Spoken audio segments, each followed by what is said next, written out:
Je suis sur une chambre froide dans une pépinière. C'est une chambre froide qui conserve des plantes. Le propriétaire de la pépinière veut que sa chambre froide régule entre à peu près entre -1 et 0 degré. Ils nous ont appelé parce que le compresseur, donc le groupe qui est au-dessus, faisait des courts cycles. Il démarrait, il s'arrêtait, il démarrait, il s'arrêtait sans cesse. À mon arrivée, j'ai constaté qu'il faisait des courts cycles.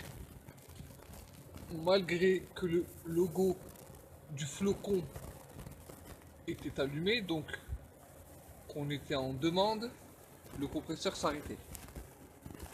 Je suis monté voir au niveau de mon groupe. Au niveau de mon groupe, j'ai branché mes manomètres sur ma basse pression et ma haute pression. J'ai redémarré l'installation et j'ai constaté qu'il coupait sans cesse en basse pression par le pressostat.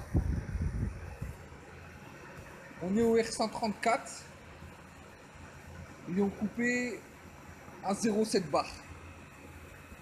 0,7 bar, ce qui faisait à peu près -12 en BP. -12 degrés en BP.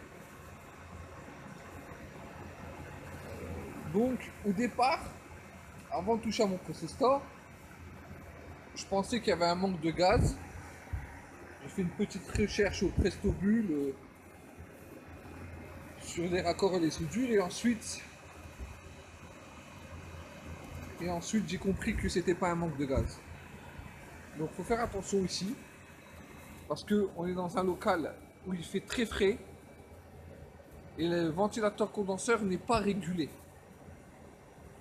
Donc surtout avec le R134 où on travaille très bas en pression, si on ne régule pas le ventilateur condenseur et que le groupe est à l'extérieur ou dans un endroit où il fait froid comme un hangar et ici qui n'est pas chauffé et tout ça, on va forcément, surtout quand on travaille dans une chambre froide où on travaille assez bas en température comme ici, on travaille, c'est une positive, mais on travaille quand même à des pressions basses entre -1 et 0 degré.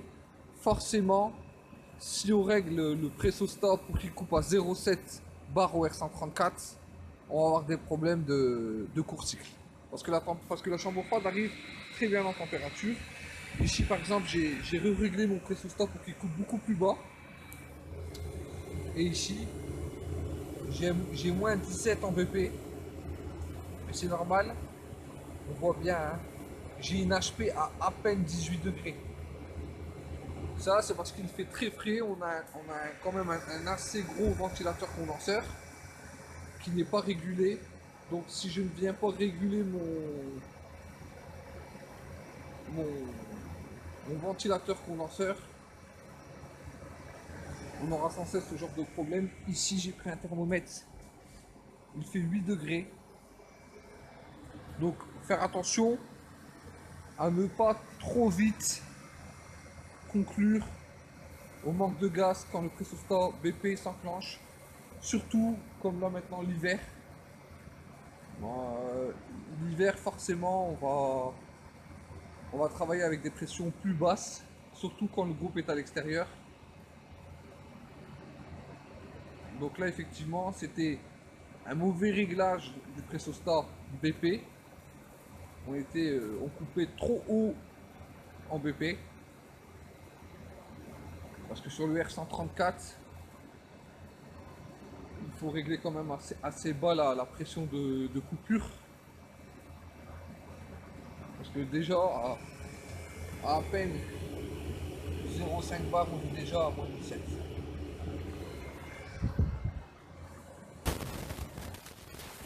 Ici, j'ai mon pressostat HP pour réguler l'arrêt et le redémarrage de mon ventilateur condenseur.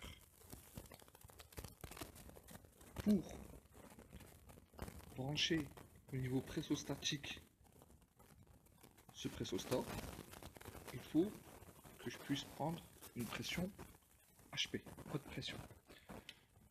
Sur ce groupe sur lequel je suis actuellement, j'ai deux vannes.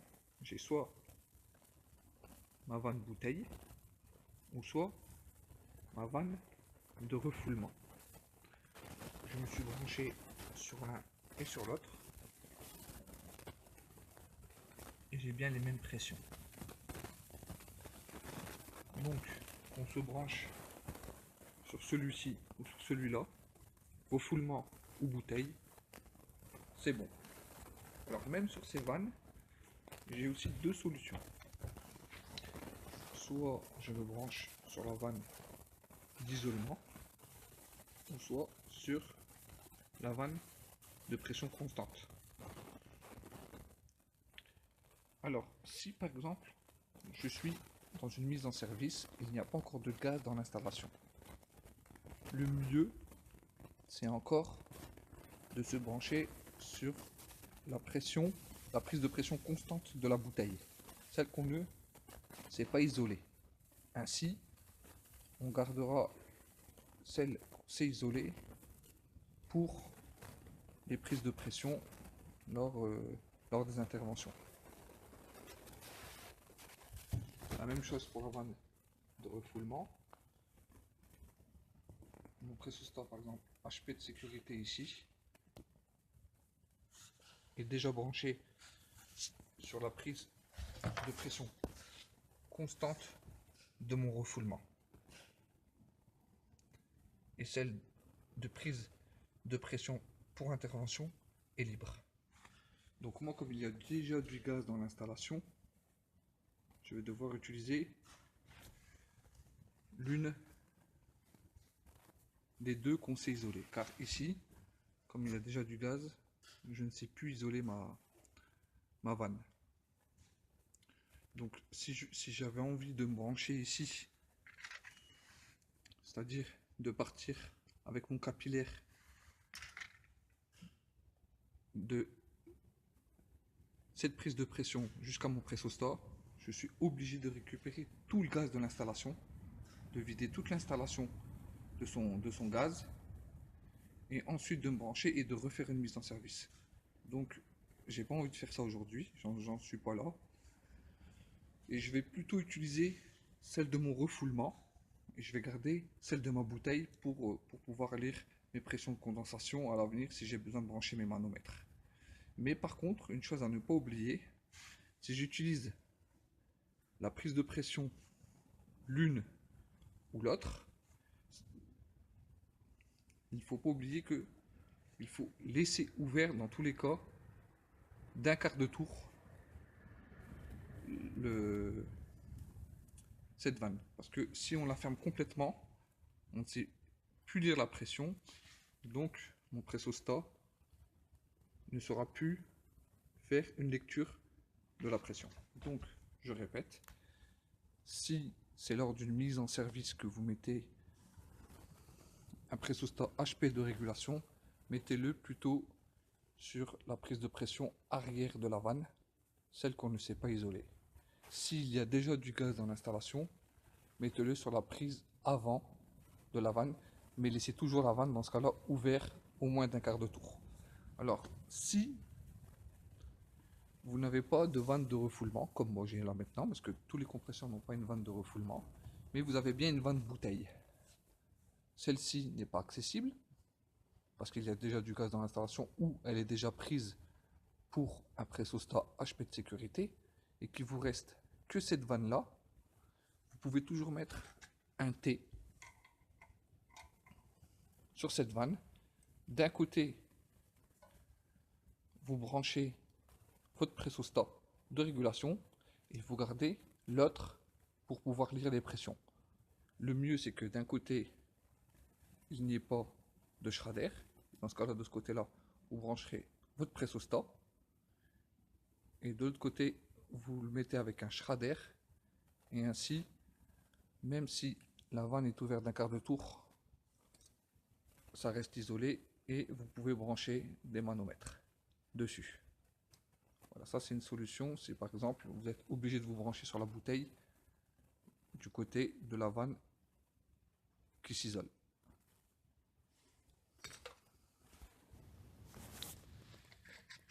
Je vais utiliser une patte de fixation pour mon pressostat que je vais venir visser ici avec des vis autoforantes. Là on voit qu'il y a plusieurs trous. C'est pour pouvoir fixer notre pressostat.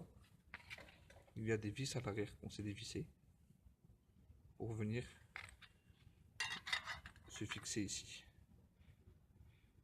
On a plusieurs choix de fixation selon qu'on veut se mettre plus ou moins vers la droite, vers la gauche ou vers le haut ou vers le bas avec notre patte de fixation. Donc ici la première étape est terminée. J'ai fixé mon pressostat au groupe. Je suis venu brancher ma prise de pression avec mon capillaire sur mon pressostat jusqu'à cette prise de pression. Donc ici, j'ai pas encore ouvert d'un quart de tour ma vanne. Je vais le faire à la fin.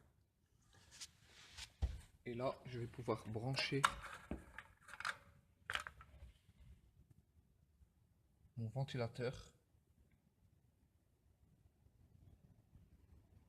sur mon pressostat. Enfin, passer l'alimentation de mon ventilo par mon pressostat. Faut faire attention. On ne branche pas un pressostat HP pour réguler un ventilateur condenseur de la même manière qu'on brancherait ce même pressostat pour une sécurité haute pression pour couper le compresseur. Dans un cas, on va se brancher sur le contact 1,2 et dans l'autre cas, on va se brancher sur le contact 1,4. Si on avait utilisé ce pressostat pour une coupure haute pression du compresseur, on se serait branché en 1,2. Mais là, comme on veut couper le ventilateur quand la pression est trop basse, on se met en ce qu'on appelle coupure bas. Je vais venir brancher mon moteur en 1,4. Comme ici, par exemple, j'ai pas encore ouvert ma vanne, donc il n'y a pas encore de pression dans mon pressostat. Et on est passant entre 1 et 2. Donc, ici, c'est pour brancher un pressostat HP de coupure compresseur. Et moi, je vais venir me brancher plutôt en 1,4. Ici, on n'est pas passant. Donc là, par exemple, dans ce cas-là, s'il n'y avait pas de pression dans mon installation, mon ventilateur serait coupé.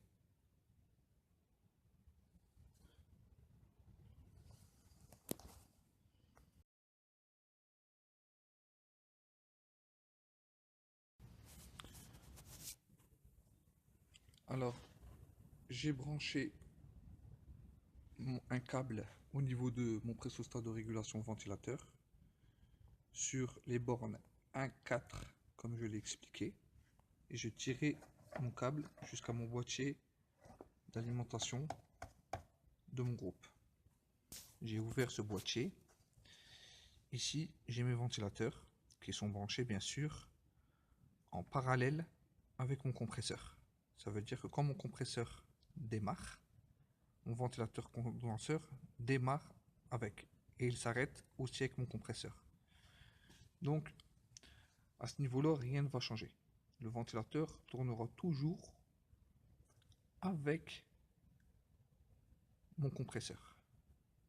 Sauf que maintenant, ce ventilateur passera d'abord par mon pressostat HP. Comment je vais m'y prendre? Je vais tout simplement débrancher la phase de mon ventilateur condenseur qui était branché sur la même phase que mon compresseur et donc sur l'arrivée de l'alimentation qui vient de mon contacteur. Donc je le débranche. À la place, je vais venir brancher l'entrée de mon pressostat de régulation et à la sortie de ce même pressostat, je vais brancher ma phase. Alors voilà, la modification est faite au niveau électrique. comme je viens de l'expliquer, j'ai ici mon câble qui vient de mon pressostat. Donc, l'entrée de mon pressostat vient se prendre sur l'alimentation qui vient de mon contacteur. On passe par le contact pressostatique. On revient ici avec le fil bleu et je suis venu brancher ma phase, la phase de mon ventilateur condenseur à la sortie du pressostat de régulation. Donc maintenant, avec cette modification, quand mon compresseur va démarrer, donc quand mon contacteur va s'actionner, il va rapporter l'alimentation sur mes deux bornes ici, phase neutre. Il va démarrer mon compresseur et mon ventilateur condenseur à condition que le contact de mon pressostat de régulation soit fermé. J'ai fini la modification. J'ai refermé mon pressostat et mon boîtier d'alimentation du groupe. Et j'ai réglé le pressostat. La modification est terminée. J'ai réglé mon pressostat entre 10 et 7 bars. Donc à 10 bars, le ventilateur va s'enclencher et à 7 bars, le ventilateur va s'arrêter. Pour le R134, ça correspond à environ 30 et 40 degrés. 30 degrés pour 7 bars, 40 degrés pour 10 bars. Donc, quand la température de condensation va descendre en dessous de 30 degrés, mon pressostat de régulation va couper le ventilateur condenseur. Et quand on va monter au-dessus de 40 degrés, le ventilateur condenseur va se renclencher. Ainsi, on descendra plus en dessous des 30 degrés en température de condensation. Alors ici, j'ai bien ouvert ma vanne d'un quart de tour pour que la pression puisse être lue par mon pressostat. Nous sommes actuellement à 4 bars en pression HP, ce qui correspond à 15 degrés. Donc là, quand je vais mettre mon installation en route, mon compresseur va bien démarrer, mais pas mon ventilateur condenseur, jusqu'à ce que la température de condensation atteigne les 40 degrés, ce qui correspond à 10 bars au R134. Donc là, j'ai redémarré mon groupe, mon compresseur a démarré, mais mon ventilateur condenseur est à l'arrêt. Ici, la pression monte.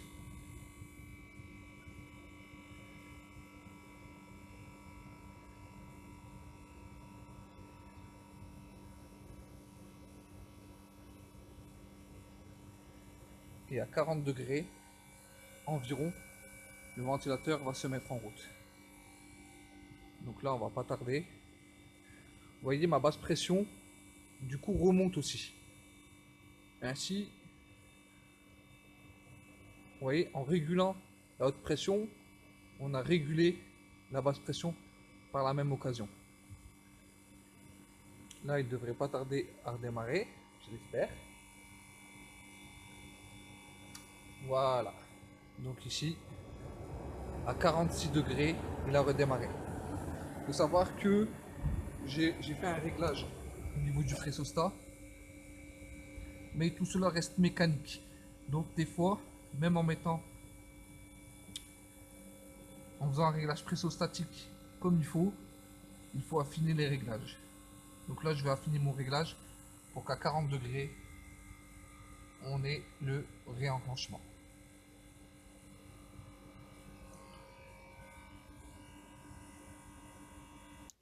Donc, mon dépannage est terminé. Après j'ai dû affiner le réglage de mon pressostat.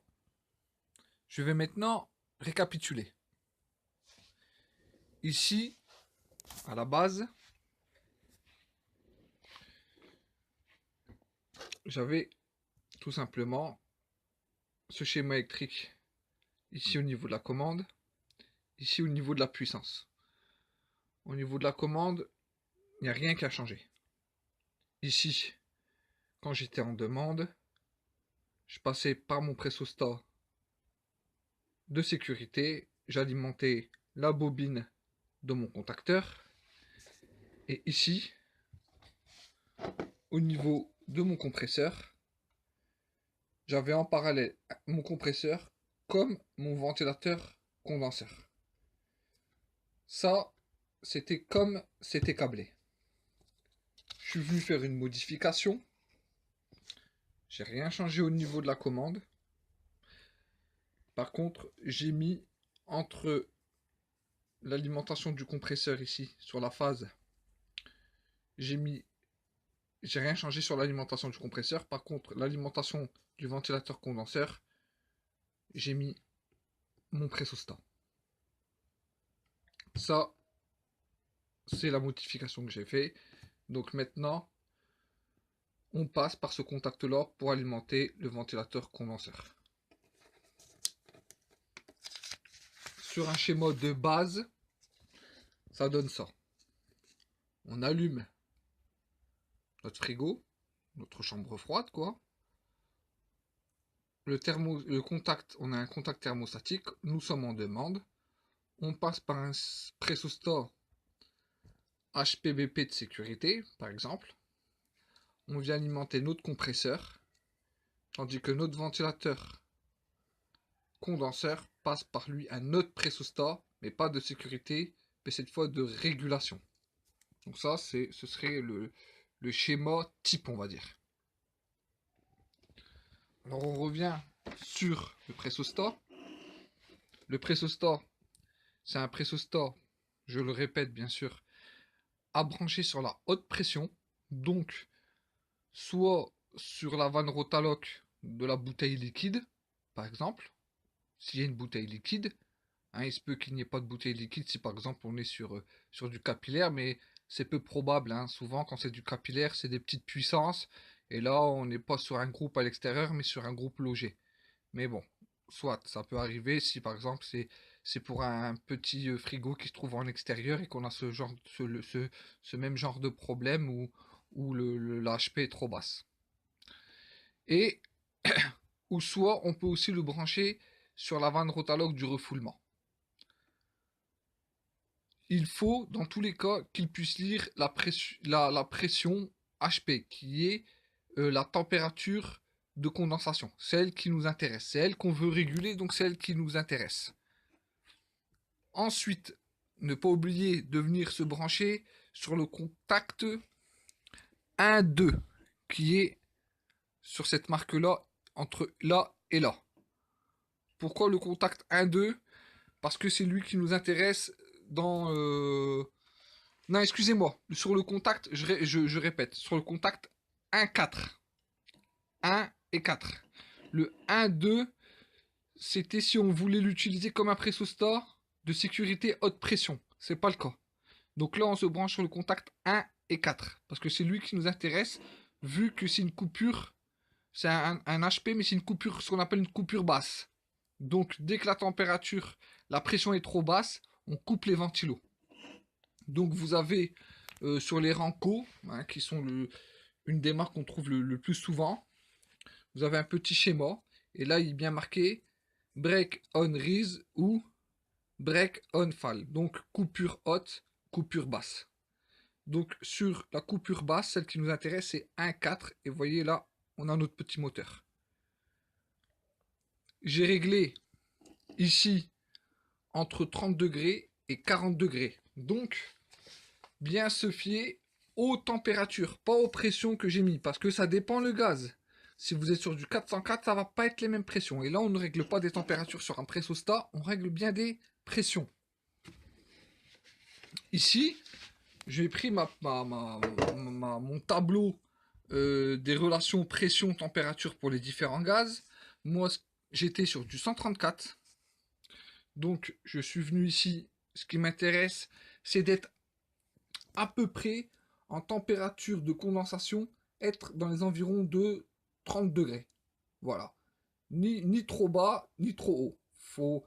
Voilà. J'ai choisi entre 30 et 40. Pourquoi je suis monté jusque 40? Parce que il n'y a pas beaucoup de différence de pression entre 30 et 40 degrés. Vous voyez, on est tout de suite à peu près, hein, on est à peu près de 7 à 10 bars. Donc ça va très vite. Sinon, si je mettais une plage plus petite, ça aurait fait des courts cycles sur le ventilateur condenseur. Je ne voulais pas. Donc j'ai choisi cette plage. J'ai choisi une plage de 10 degrés. Hein. Si j'aurais aimé rétrécir cette plage, mais je ne pouvais pas. Ça aurait fait des courts cycles. Donc, 30 degrés, température de coupure présostatique, hein, pour pas qu'on descende en dessous. Ensuite, ça remonte et température 40 degrés, température de réenclenchement. Donc, voilà. Entre 6,7 bars et 9,16 bars pour le 134. Si on était, à titre d'exemple, si on était sur le 404, je descends. Le 404, j'aurais réglé voilà entre 13 et 17 bars. C'est le réglage qu'on fait le plus souvent, entre 13 et 17 bars pour le 404. C'est un problème qu'on va souvent rencontrer dans les régions, en tout cas moi je parle pour la France, dans les régions où il fait froid. Ça c'est bon, je vais l'éteindre. Et souvent rencontré surtout pour le R134, parce qu'on travaille à des pressions trop basses. Mais on peut le voir aussi avec le 404. Donc la Belgique, elle est concernée par ces pressostats. Le nord de la France, la France entière, parce que de toute façon, l'hiver, même dans le sud, il peut faire froid. Moins que dans le nord, mais bon. Donc c'est surtout dans ce cas-là qu'on cherche à régler un ventilateur condenseur. Voilà. C'est fini pour cette vidéo.